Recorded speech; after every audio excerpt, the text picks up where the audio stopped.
The gold-plated pen hovered millimeters above the signature line, trembling slightly in my hand. I could smell the cheap musk of Brad's cologne, something that tried to smell like sandalwood, but ended up smelling like desperation, wafting across the coffee table.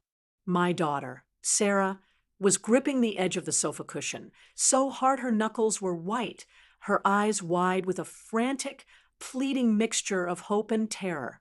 Just sign it, Mom, she whispered, her voice tight. Please. It's a limited time offer. The market closes in 10 minutes.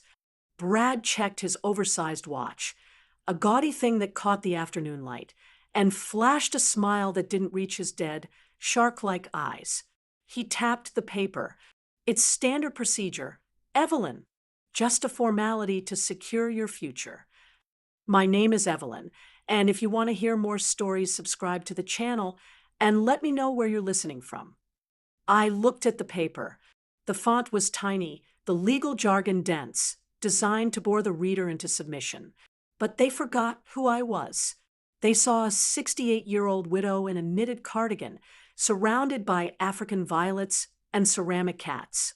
They didn't see the woman who had spent 40 years as a senior forensic auditor for the state government. They didn't see the predator who had made a career out of hunting down embezzlement in city contracts. I wasn't just an old lady holding a pen. I was a steel trap waiting to snap shut. And Brad, he was just a rat sniffing at the cheese. I let the pen drop. Clatter. It rolled across the mahogany table, stopping against a coaster. Oh, dear, I sighed, putting a trembling hand to my forehead. My eyes. The letters are dancing again. I can't sign what I can't see. Brad. My father always said, Evelyn, never sign a check you haven't read twice, and I make it a point not to argue with ghosts. The tension in the room snapped like a dry twig. Brad's smile faltered, a twitch developing near his left eye. Mom, Sarah groaned, standing up and pacing the small room. We went over this. It's a crypto-backed real estate trust. It's modern. It's safe. Brad manages millions. I know, honey, I know, I said, making my voice sound thin and frail. But without my reading glasses, the red ones, I can't focus. I think I left them in the bedroom. Or maybe the kitchen. My memory, it's like a sieve these days. Brad stood up, smoothing his suit jacket. It was a nice suit, but ill-fitting, tight in the shoulders, loose at the waist. Off the rack. I'll help you look. Evelyn. Kitchen? Yes, check the kitchen counters.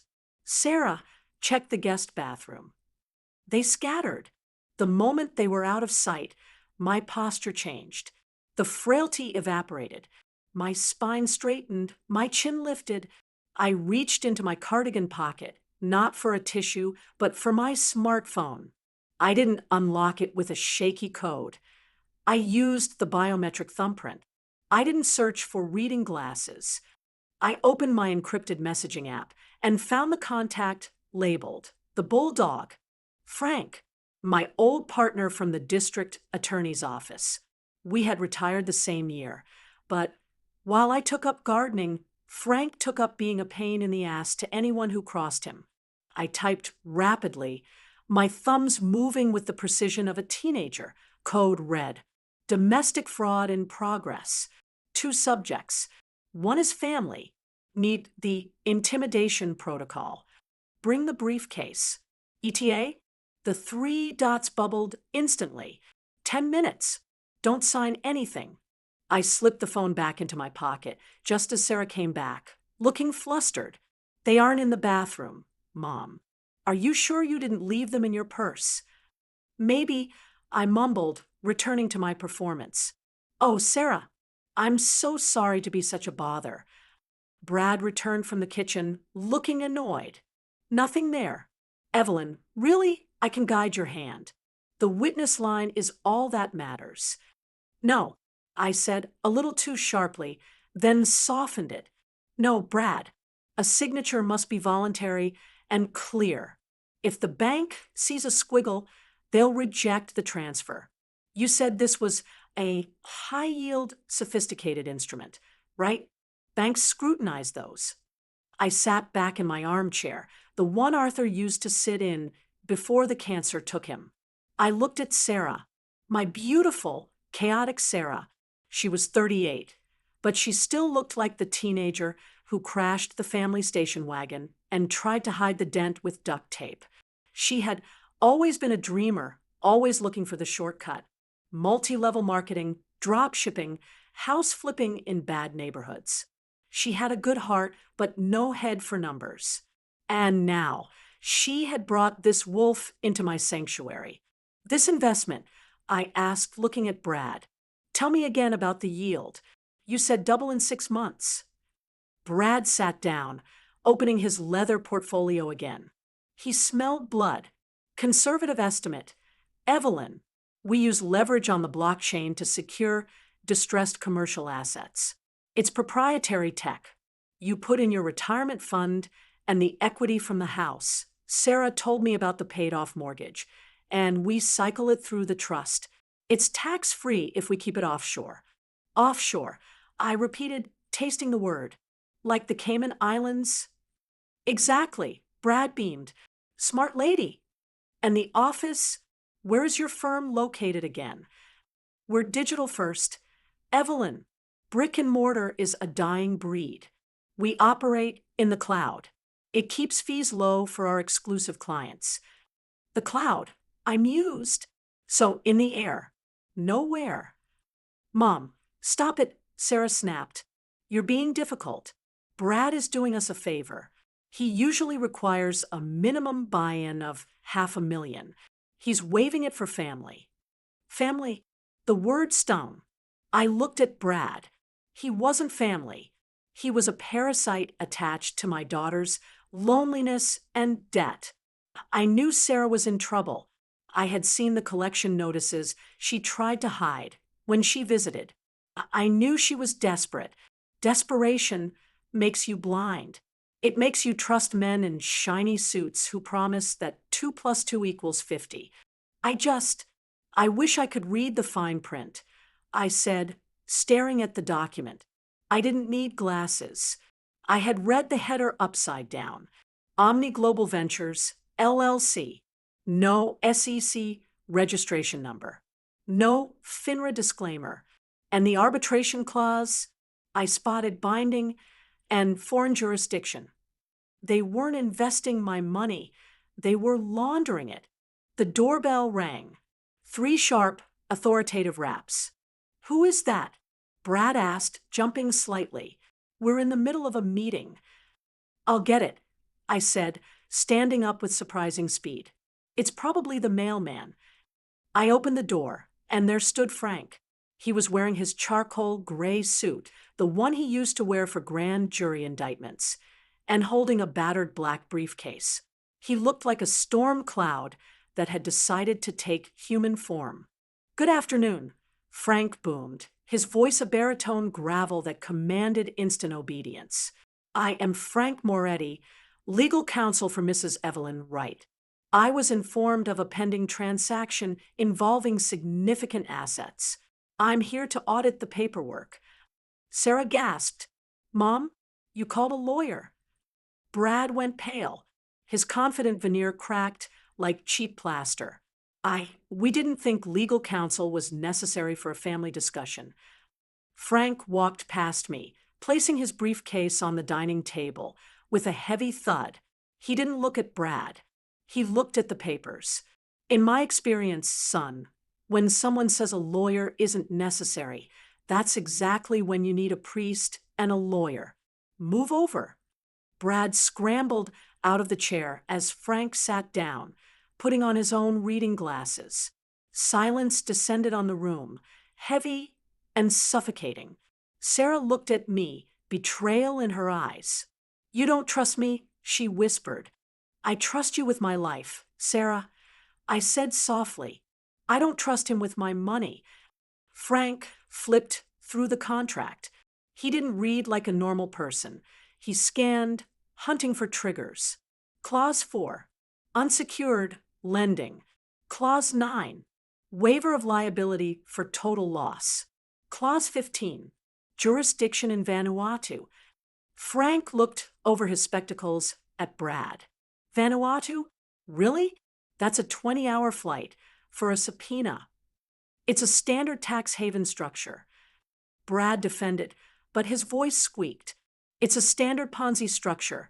Frank corrected. I'm going to need to take these for review. Standard diligence. 72 hours. The deal expires today. Brad shouted, standing up. You're killing the deal. Then let it die, I said, my voice dropping the grandmotherly facade entirely. If an investment spoils faster than a gallon of milk sitting on the counter, it wasn't an investment. It was a scam. Brad looked at Sarah. She's ruining it. Sarah, tell her. Tell her about the situation. Sarah looked down, tears streaming.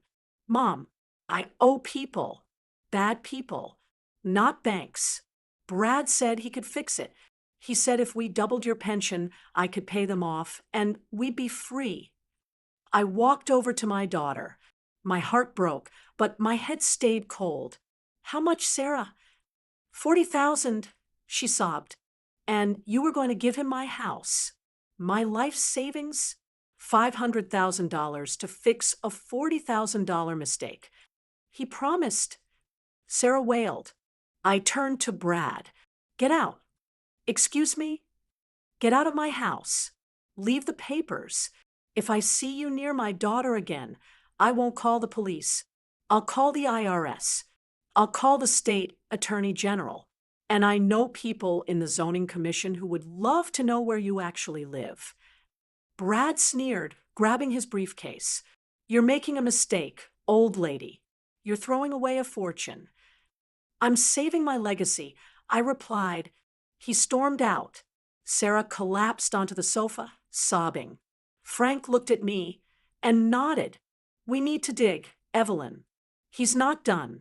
Guys like that, they don't walk away from a $500,000 mark just because a lawyer showed up. I know, I said, walking to the window to watch Brad's car. A leased BMW peel away from the curb. I noted the license plate. He'll be back.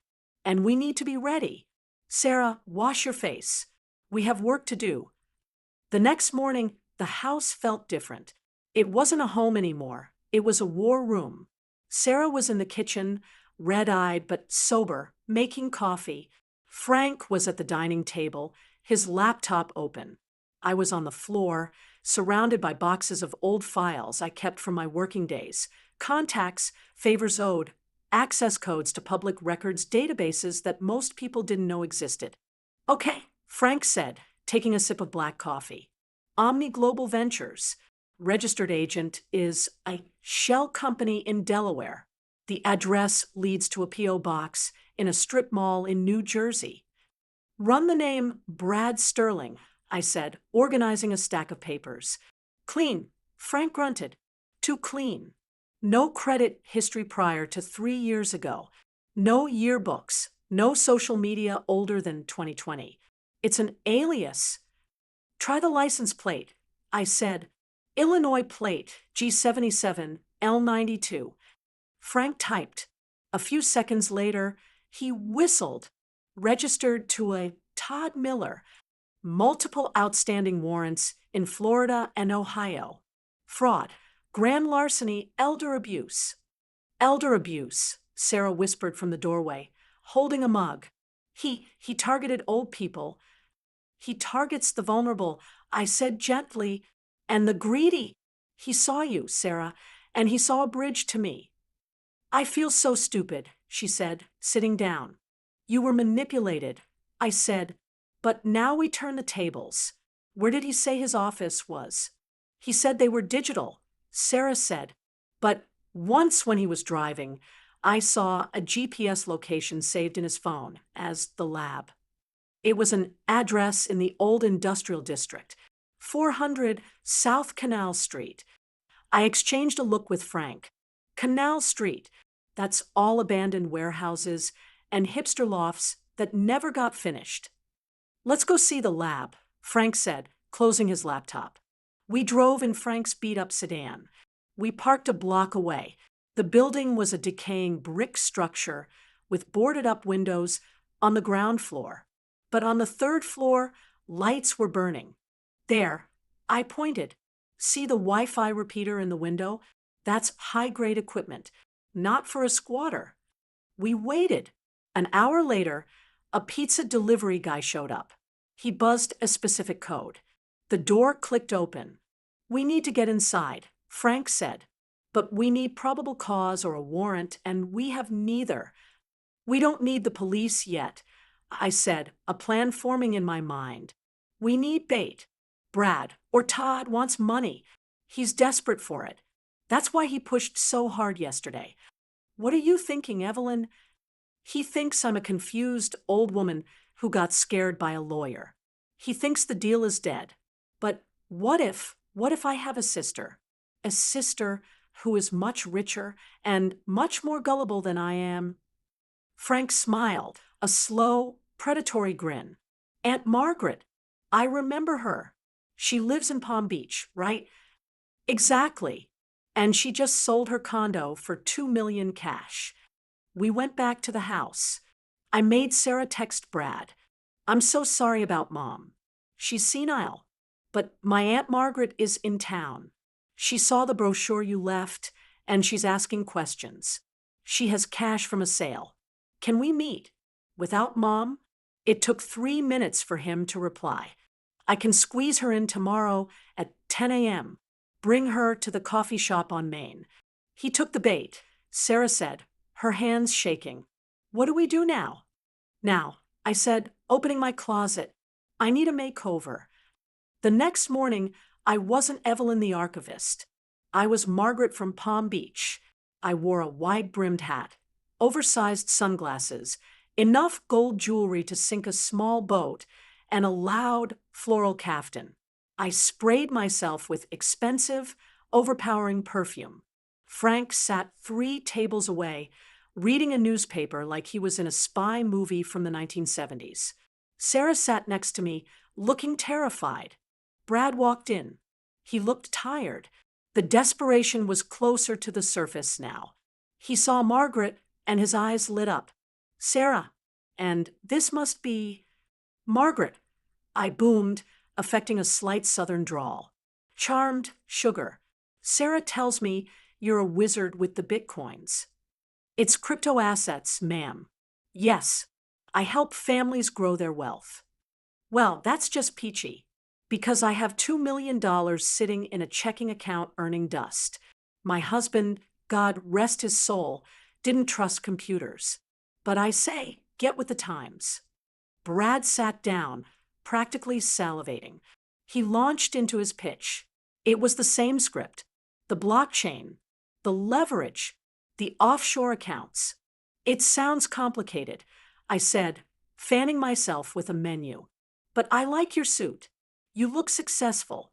I trust successful men." "I do very well, Margaret. In fact, for a Tier 1 investor like you, I can offer our Platinum Circle. 20% returns monthly." 20%. I gasped. "Where do I sign?" He pulled out a new contract. It was thicker than the last one. "Right here," he pointed, "and I'll need a wire transfer authorization." I reached into my massive purse, but instead of a pen, I pulled out a manila envelope. I slapped it on the table. "There's just one little thing before I give you $2 million, Todd." He froze. "Todd, my name is Brad." "Not according to the Florida Department of Corrections," I said, dropping the accent. My voice was pure Evelyn now. Cold. Hard. "Todd Miller. Inmate number 8940. Released on parole 3 years ago. Parole violation for leaving the state." He looked around the coffee shop. He saw Frank lower the newspaper. He saw the waitress, who was actually my neighbor's daughter, blocking the back exit. "Who are you?" he hissed. "I'm the mother you shouldn't have messed with," I said. I opened the envelope. "This is a dossier. It contains your real name, your aliases, your location at Canal Street, and the list of 6 other seniors you've defrauded in the last year. Oh, and I found your mother's address. Mrs. Miller in Ohio, a nice lady, goes to church on Sundays. Does she know her son is a predator? Todd looked like he was going to vomit. Leave my mother out of this. You didn't leave my daughter out of it. I snapped. You preyed on her. You used her debt to get to me. What do you want? He whispered. Money? I don't have it. I spent it. I know you don't have it. You're a gambling addict, Todd. I saw the records from the Riverboat Casino. You're broke. I slid a piece of paper across the table. It wasn't a contract. It was a confession. You're going to write a statement. You're going to admit that the debt Sarah owes to your associates is null and void because it was based on fraudulent terms. You're going to sign it, and then you're going to give me the ledger. What ledger? The one on your laptop. The one with the names of every person you ripped off. Because I'm not just saving my daughter, Todd. I'm getting their money back, too. I can't. My bosses, they'll kill me. Your bosses are in a call center in another country. I bluffed. They don't care about you. But the FBI, they care. And Frank over there has the local FBI field office on speed dial. Frank stood up and walked over. He placed a hand on Todd's shoulder. It wasn't a gentle touch. Right, son, or I make the call. Todd looked at Sarah. She stared back, stone-faced. Go to hell, Todd, she said quietly. He picked up the pen, my pen, and wrote. He wrote for 10 minutes. He confessed to the fraud. He nullified the debt. He gave us the passwords to the encrypted cloud drive where the Omni Global records were kept. When he finished, he looked small, defeated. Can I go? One more thing, I said. This suit, it's awful. Burn it. He ran out of the coffee shop like his pants were on fire. We didn't stop there. With the passwords Todd gave us, Frank and I cracked open the whole operation. It wasn't just Todd. It was a network of low-level grifters targeting seniors across the Midwest. We found a list. Mary Jenkins, 72. Robert Thorne, 80. Eleanor Vance, 69. We have to call them, Sarah said, looking at the spreadsheet on my computer screen back at the house. We have to warn them. No, I said, putting on my reading glasses. The real ones this time. We don't just warn them. We mobilize them. For the next 2 weeks, my dining room became a call center. Sarah, Frank, and I called every victim. We explained the scam. We gathered affidavits. We built a case so airtight that not even a high-priced defense attorney could poke a hole in it. But the real turning point was Mrs. Jenkins. She lived 3 towns over. When we called, she was crying. She said the movers were at her door. They had foreclosed on her house because she signed a reverse mortgage deal with Todd's company. Get the car, I told Frank. We drove to Mrs. Jenkins' house. There was a moving truck in the driveway. 2 burly men were carrying out a sofa. I marched up the driveway, my heels clicking on the pavement like gunshots. Put that sofa down. I shouted. The mover paused, sweating. Lady, we have an order. I don't care what you have. I am the authorized representative of the Victims Coalition. I flashed a badge. It was my old ID from the auditor's office. It was expired, but it looked official enough. This property is evidence in a federal racketeering investigation. If you move one more piece of furniture, you are acting as accessories to a felony. The mover looked at his partner. I don't get paid enough for felonies, man. They put the sofa down. Mrs. Jenkins came out, trembling. She was tiny, frail. I hugged her. It's okay, Mary. We've got this. You're not alone. And she wasn't, because behind me, 3 other cars pulled up. It was the other victims we had called. Robert Thorne with his walker, Eleanor Vance with her cane. They stood on the lawn, a silent, gray-haired army, staring down the movers. The movers got in their truck and left. 6 months later, the news report was playing on the TV in my living room. Massive bust today as state police raided the offices of a multi-state elder fraud ring. Over $5 million in assets have been frozen and will be returned to victims. The ringleader, Todd Miller, is cooperating with authorities. Sarah walked in carrying a stack of files.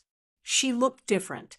She had cut her hair, stopped wearing the flashy makeup, and was taking night classes in accounting. She was working for Frank as a paralegal. "Did you see?" she asked, pointing at the TV. "They got the guys at the top." I saw. I smiled, sipping my tea. "We got them." Sarah said, sitting on the arm of my chair. "I never knew what you actually did for a living. I thought you just filed papers." "I did file papers," I said, winking. "But papers are powerful things, Sarah. Papers are where the truth hides. You just have to know how to look." The doorbell rang. "I'll get it," Sarah said. She opened the door. "Mom, it's for you. It's Mrs. Higgins from the bingo hall." I walked to the door. Mrs. Higgins looked worried. She was clutching a brochure for a gold coin investment scheme. "Evelyn," she whispered, "my nephew is trying to get me to sign this. He says it's risk-free. Can you take a look?" I took the brochure. I felt the paper. Cheap stock. Glossy finish. No regulatory stamps.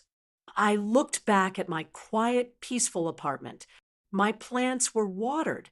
My crosswords were done. But I felt a spark of energy I hadn't felt in years. I wasn't tired. I was just getting started. "Come in, Gladys," I said, stepping aside and opening the door wide. "Put the kettle on. Sarah, we have work to do." I walked over to my desk and opened a fresh notebook. On the cover, I had written, "The Gray Wolf Agency, Fraud Protection and AMP Recovery." "Now," I said, sitting down and uncapping my pen, not a gold-plated fake, but a sturdy, reliable ballpoint. "Tell me exactly what he said about the yield. They think we are invisible. They think we are weak. They think that because our hair is white, our minds are blank. But they forget that silver is a metal. And when you forge it in the fire of a lifetime of experience, it becomes unbreakable. My name is Evelyn Wright. I am 69 years old. I am a mother, a widow, and an archivist. And if you try to steal from my generation, I will find you, I will document you, and I will close your file permanently